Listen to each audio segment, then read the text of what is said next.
বিশ্বনবী জুমার খুতবা দিচ্ছেন, হঠাৎ বিশ্বনবী দেখলেন হাসান আর হুসাইন লাল দুইটা জামা পরে জুমার মসজিদের মধ্যে ঢুকে একবার কাতারের এইদিকে দৌড় মারে, আরেকবার ওইদিকে দৌড় মারে।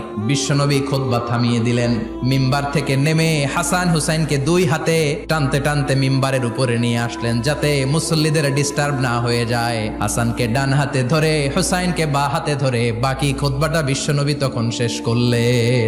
আবার বিশ্বনবী জুমার খুতবা দিতে দাঁড়ালেন, এক সাহাবী এসে বসে বলল, বিশ্বনবী বললেন, কম দাঁড়াও, 2 রাকাত পড়ছো? সাহাবী কয় না, পড়ি নাই। বিশ্বনবী বললেন, 2 রাকাত পড়ো। খুতবার নিরবিচ্ছিন্নতাকে ভঙ্গ করে বিশ্বনবী তাকে দাঁড়াতে বললেন, 2 রাকাত নামাজ পড়তে বললেন। তার মানে খতিব সাহেব মন গড়া শুধু খুতবা দিয়ে যায় না, ডানে বায়ে কোথায় কি হচ্ছে সবকিছু নজরে রেখে, কন্ট্রোলে রেখে সামাজিক সব সমস্যার কথাগুলো তুলে ধরে অসামাজিক কার্যকলাপের বিরুদ্ধে হুঙ্কার দিয়ে জুমার প্ল্যাটফর্মটাকে শক্তিশালী করাই হচ্ছে একজনের খতিবের দায়িত্ব। চিল্লা এখন ঠিক কিনা?